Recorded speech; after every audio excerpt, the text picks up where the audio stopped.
Olá, eu sou o Thales, sejam bem-vindos ao canal Radicalizando Filmes. Hoje irei explicar um filme de ficção científica japonês chamado Shin Godzilla. Em algum lugar da Baía de Tóquio, um barco foi avistado sem nenhum passageiro. A guarda costeira investiga o interior, mas encontram apenas um origami e um documento. De repente, uma grande explosão ocorre perto do barco no meio da água e o túnel subaquático começa a vazar uma grande quantidade de um líquido vermelho. Yaguchi é o secretário-chefe adjunto do gabinete japonês e foi alertado sobre o incidente com todos os outros principais funcionários do governo. Ninguém sabe ao certo qual é a causa, mas todos estão chocados ao ver as filmagens. O governo rapidamente começa a evacuar todas as pessoas no túnel. Civis filmando começam a ver o que parece ser uma grande criatura se movendo no local do incidente e Yaguchi vê essa filmagem online. Ele tenta alertar o primeiro-ministro sobre as descobertas, porém é ridicularizado. No entanto, a reunião é rapidamente interrompida quando uma filmagem ao vivo da criatura é capturada pela equipe de notícias. Todos então passam a acreditar rapidamente. A criatura então começa a se mover para perto da Terra por dentro dos canais, causando muitos danos enquanto destrói todos os barcos e as pontes ao longo do caminho. Depois de revisar as filmagens, uma cientista vê o que parecem ser pernas no monstro e avisa o primeiro-ministro que a criatura pode ser capaz de andar sob a terra. Os políticos não acreditam que isso seja possível e aconselham o primeiro-ministro a acalmar o público na coletiva de imprensa para garantir às pessoas que estão seguras. Antes que o primeiro-ministro possa terminar o discurso, ele é rapidamente notificado que o monstro de fato conseguiu chegar à cidade andando. As pessoas correm com medo enquanto o gigante persegue a todos rastejando com seu corpo aterrorizante. Ele se move para mais perto do centro e grandes quantidades de algo que parece ser sangue jorra das guelras da criatura, provavelmente devido à sua incapacidade de respirar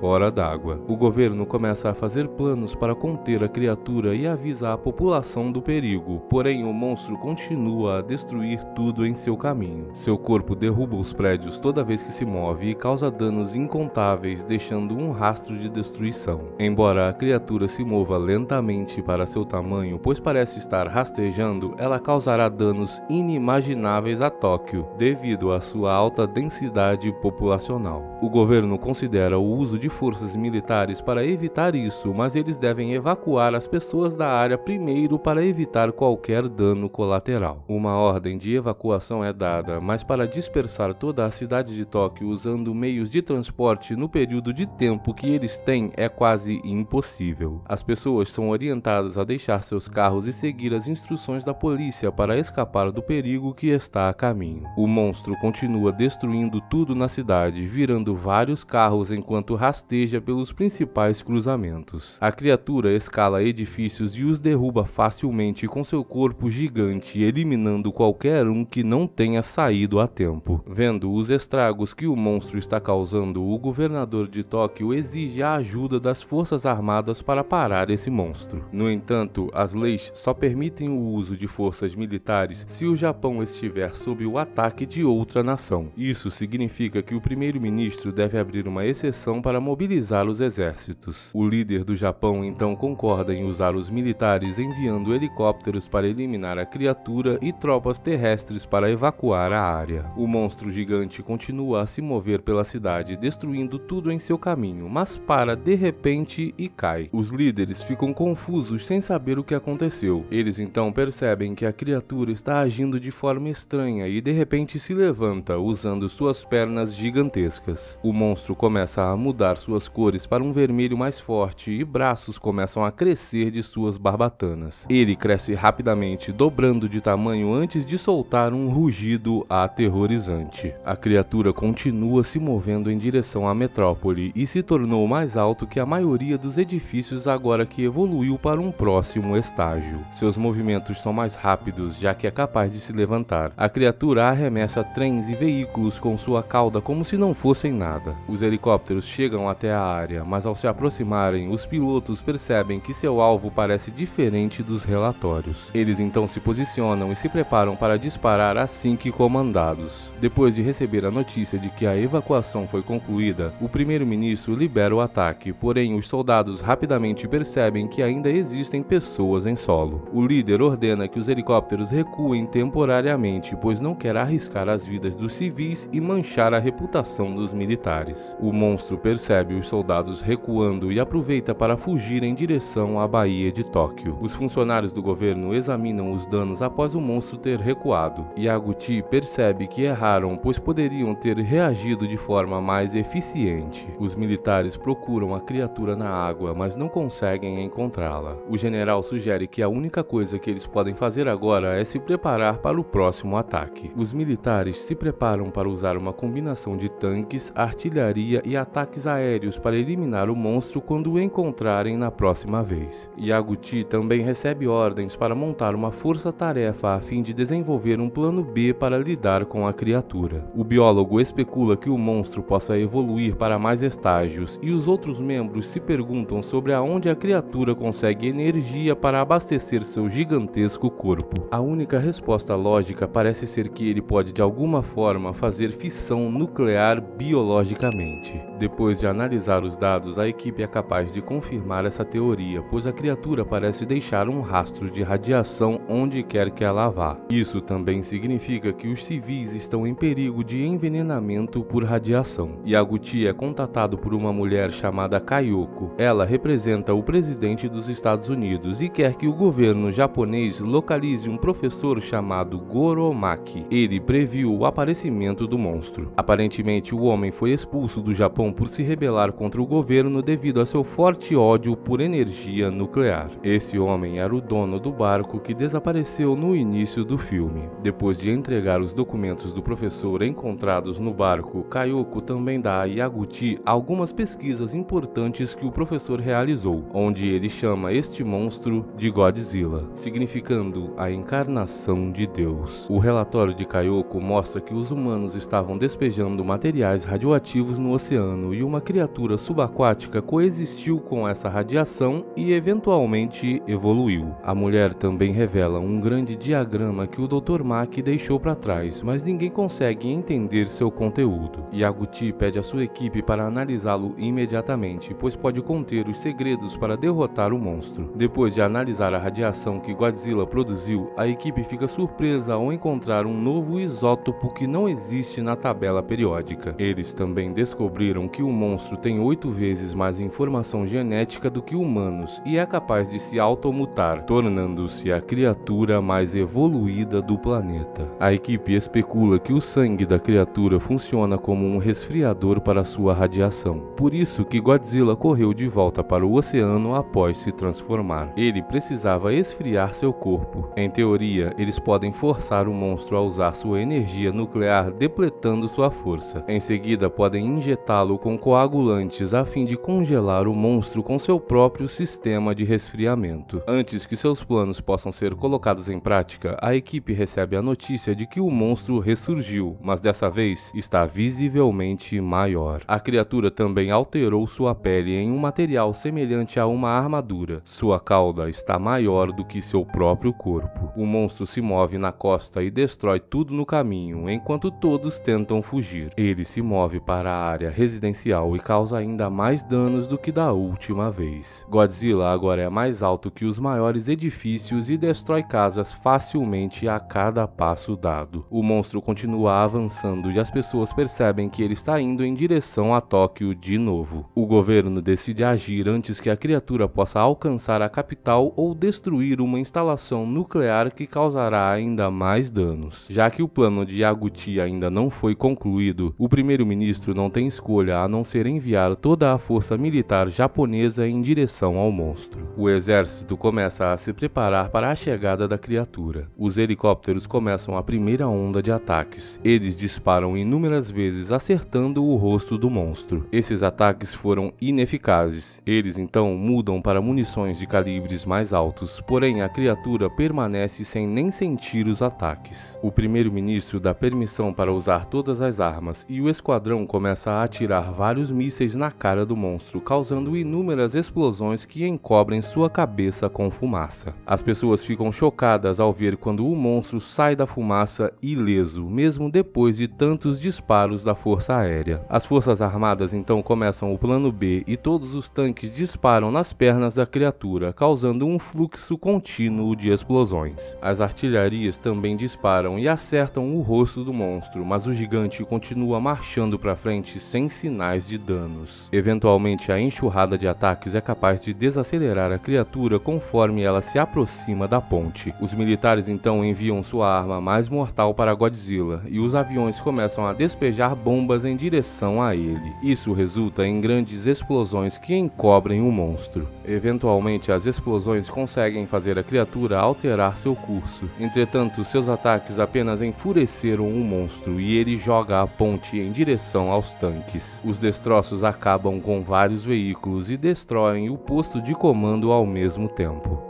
Godzilla emerge da fumaça ileso e continua avançando em direção a Tóquio, enquanto os militares não podem fazer nada, pois acabaram com toda a munição. Eles agora não têm escolha a não ser pedir aos Estados Unidos que os ajudem a destruir esse terrível monstro. Os americanos lançam 3 de seus bombardeiros em direção a Tóquio, mas os japoneses logo percebem que o alcance da explosão causará mais danos do que o próprio monstro. O governo rapidamente ordena que os militares evacuem as pessoas para o subsolo a fim de escapar das explosões. Os governantes também devem se afastar da área, pois não sabem se os americanos conseguirão parar Godzilla. Enquanto isso, a criatura fica parada no meio da cidade e seu corpo brilha vermelho com sua radiação interna. Os bombardeiros lançam várias bombas na criatura e conseguem penetrar a pele dele e explodir, fazendo com que sangue voe por toda a parte enquanto Godzilla grita de dor. A criatura então começa a evoluir novamente, transformando o brilho vermelho dentro de seu corpo em um brilho roxo. Godzilla então abre a boca enquanto a luz continua a brilhar cada vez mais forte. Ele começa a atirar fumaça preta pela boca, que se transforma em chamas que engolem a cidade inteira rapidamente. Tudo é destruído no caminho. As chamas então se concentram e formam um feixe de plasma e o monstro mira para cima, destruindo um dos aviões. Os americanos começam a atirar mais bombas na criatura. Porém, o monstro fecha a boca e dispara vários feixes pelas costas que destroem as bombas e os bombardeiros ao mesmo tempo. Godzilla então dispara em direção à cidade e corta tudo pela frente, incluindo o helicóptero que levava o primeiro-ministro. O laser derruba vários edifícios e deixa a cidade inteira em chamas. Depois de gastar toda sua energia, o monstro entra em hibernação, enquanto fica de pé em meio às ruínas da cidade. Yaguchi sobreviveu ao ataque, mas quando chega à nova sede, ele percebe que o governo japonês está perdido depois de perder o primeiro-ministro e muitos funcionários. Ele não está disposto a desistir, pois ainda acredita que há uma chance de parar o monstro. Um novo primeiro-ministro é rapidamente nomeado pelos órgãos do governo, mas não fica feliz em assumir a liderança do país justo agora. Felizmente, a maior parte da equipe de Yaguchi sobreviveu ao ataque em Tóquio e o homem implora a todos para darem seu melhor para salvar o Japão. A equipe começa a reunir diferentes coagulantes de várias empresas e recuperam amostras de DNA do monstro na cidade. O governo dos Estados Unidos exige colaborar com a equipe também e descobrem por meio de amostras de sangue do monstro que ele pode se reproduzir assexuadamente e se espalhar pelo planeta. Os cientistas americanos informam isso ao governo imediatamente, causando a decisão final de usar uma bomba nuclear para destruir a criatura. Eles calculam que há uma boa possibilidade de Godzilla ameaçar a América do Norte. Portanto, a ONU concordou com esta medida extrema. Yaguchi acredita que ainda há uma possibilidade de salvar Tóquio com seu plano de congelar o monstro, pois a ONU tem que dar tempo para evacuar as pessoas. A equipe começa a trabalhar rapidamente, mas seu maior problema é compreender o diagrama que o Dr. Maki deixou para trás. Depois de olhar para o origami que foi deixado pelo médico, eles finalmente percebem que o diagrama é tridimensional e é necessário dobrá-lo para compreendê-lo. Godzilla nunca precisou do lixo nuclear como combustível, mas sim consumiu água e oxigênio para fazer um isótopo que lhe deu poder. O monstro é a maior ameaça para a humanidade, mas também contém um mecanismo para a salvação da raça humana. Ele pode converter a água em energia pura. Isso também significa que os coagulantes podem não funcionar na criatura e eles precisam entender a estrutura molecular do monstro para ajustar a fórmula. Depois de cooperar com outras nações combinando seus computadores quânticos, a equipe é capaz de decifrar os elementos únicos do monstro e fazer as mudanças necessárias para seu plano. Kayoko também decidiu ajudar ficando pessoalmente e fornecendo à equipe vários drones e armas dos Estados Unidos. No dia anterior ao ataque nuclear, o governo japonês planeja capturar o monstro e salvar seu país. Eles enviam trens armados com explosivos até a criatura gigante. Em seguida, eles os explodem assim que o atingem, despertando o enorme monstro da hibernação. Drones são enviados até Godzilla e eles começam a jogar bombas na criatura, um por um, forçando-o a gastar sua energia disparando seus lasers contra eles. O ataque destrói os edifícios próximos e inúmeros drones, mas eventualmente o monstro é forçado a ceder porque está com pouca energia. Godzilla redireciona os feixes de energia somente para a cauda e a boca e continua a causar imensa destruição na área. Os ataques eventualmente perdem sua potência. Os plasmas lentamente se transformam em chamas. Eles então passam para a próxima parte do plano, detonando os edifícios ao redor da criatura, fazendo com que as estruturas caíssem em cima do monstro. Os objetos que caem derrubam Godzilla no chão e sua temperatura interna começa a cair drasticamente à medida que começa a ficar sem energia. A criatura gigante fica inconsciente depois que mais edifícios caem em cima dela. Isso dá à equipe a oportunidade necessária para enviar os soldados para administrar os agentes coagulantes. Um exército de caminhões rodeia o monstro e começam a injetar os coagulantes direto na boca dele.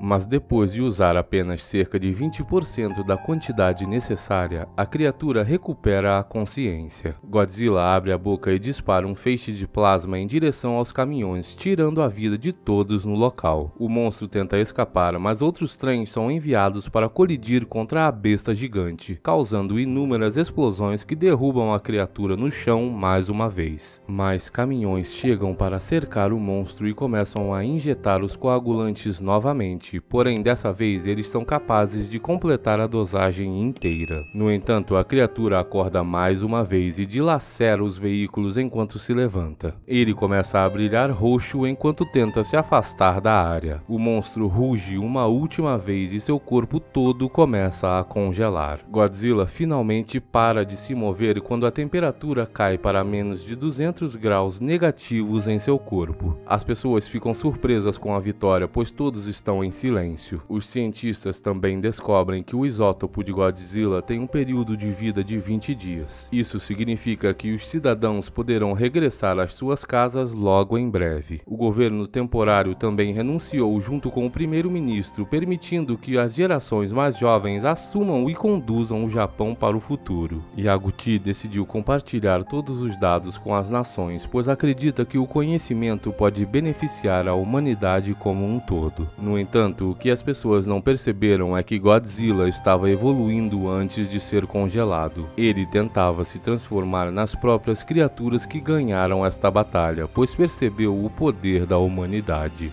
Olá, eu sou o Thales, sejam bem-vindos ao canal Radicalizando Filmes. Hoje irei explicar um filme de fantasia e ficção científica de 2020 chamado O Céu da Meia-Noite. Augustine é um homem com um problema em estágio final. Ele foi deixado para trás num observatório na Terra para acompanhar as missões dos astronautas que tentam encontrar outro planeta capaz de sustentar vida humana. Todos os outros humanos foram evacuados do planeta. Ele mora sozinho e faz tudo no observatório, inclusive seu próprio tratamento. Décadas antes, Augustine, ainda jovem, dava palestras para centenas de pessoas sobre os planetas do universo que poderiam potencialmente sustentar a vida. O planeta K-23 era um deles. Uma mulher se aproxima dele. Eles passam um tempo juntos e ela o questiona sobre a veracidade do livro que ele acabou de publicar sobre o K-23. Augustine acorda nos dias de hoje e começa a olhar no computador para ver quais missões ainda estão ativas. A maioria maioria delas está inativa, mas uma chama sua atenção. Éter parece ser a última missão restante e Augustine olha as fotos da tripulação. Ele vê a foto de uma mulher que parece familiar e decide tentar entrar em contato com eles. Sully, a mulher da foto, faz parte de uma equipe de 5 pessoas no Éter e é encarregada das comunicações. Ela tem um pesadelo onde se vê deixada para trás no K-23. Ela está esperando um filho e tem um bom relacionamento com o resto da tripulação, especialmente o Capitão Eide, o pai de seu filho. Quando Sully chega à sala de operações, ela recebe um sinal estranho que não consegue identificar a origem e alerta o resto da tripulação. De volta à Terra, Augustine segue sua rotina normal até que um alarme de incêndio começa a tocar. Ele rastreia o fogo de volta à cozinha, onde ele o apaga e cai exausto no chão. De seu novo ponto de vista, ele vê uma pequena ser humano em fase de crescimento agachada sob a pia. Ele fica assustado por ela ter sido deixada para trás. Augustine tenta entrar em contato com alguém no rádio para relatar o acontecido, mas não consegue falar com ninguém. O homem descobre que ela estava dormindo em uma das unidades de armazenamento e tenta explicar a ela que ele não vai poder tomar conta dela. Porém, ela parece incapaz ou sem vontade de falar. Augustine prepara o jantar para eles e depois ela faz um desenho de uma flor, uma íris, e ele percebe que ela está tentando dizer que esse é o nome dela. Augustine tenta novamente fazer contato com Éter, mas ainda não consegue. Mais tarde, ele coloca a íris num quarto só dela. Mais tarde, ela vai ao quarto de Augustine e se deita no canto e dorme no chão. Éter também tem tido problemas de comunicação. Eles não conseguiram entrar em contato com nenhuma outra nave ou qualquer pessoa na Terra. Eles estão voltando de sua expedição no K-23 com a descoberta de que o planeta pode sustentar a vida humana. Iris observa Augustine durante seu tratamento e se deita na cadeira ao lado para olhar pelo telhado do observatório e observar as estrelas acima deles. Décadas antes, um jovem Augustine estava trabalhando em seu escritório quando a mesma mulher da palestra dá uma bronca nele por não atender suas ligações. Ela está insatisfeita com a desculpa de estar trabalhando e mente para ele sobre ligar para dizer a ele que ela não está esperando um bebê. Ela diz ao homem que ele está tão consumido com seu trabalho que está desperdiçando sua vida e negligenciando as pessoas que se preocupam com ele. Hoje, Augustine sai para verificar a antena que controla suas comunicações e encontra dezenas de pássaros sem vida na neve. Ele reconhece isso como um sinal de que o ar ruim já atingiu o observatório mais cedo do que deveria. Ele também percebe que a antena que eles têm no observatório não é forte o suficiente para contatar Éter, porém aquela no Lago Heisen é sim forte o suficiente. Ele diz a Iris que eles precisam ir para o Lago Heisen não apenas para fugir do ar ruim, mas como sua única esperança de entrar em contato com Éter antes que seja tarde demais. Augustine se veste com várias camadas de roupas pesadas e faz o mesmo com Iris. Ele também fornece a ela óculos de proteção e um aparelho de respiração que ele diz a ela para nunca tirar. Eles empacotam tudo que precisam do observatório e colocam em um tipo de jet ski. Eles partem do observatório e se dirigem para a tundra em direção ao Lago Heisen. No Éter, um alarme soa, interrompendo a paz e alertando a tripulação de que sua nave saiu do rumo. Eles são capazes de determinar sua localização exata e uma rota de volta à Terra usando o sinal vindo do K-23. Porém, a fim de voltar para casa, sua nova rota os levará através de um território desconhecido. Augustine e Iris passam aquela noite em uma tenda na neve.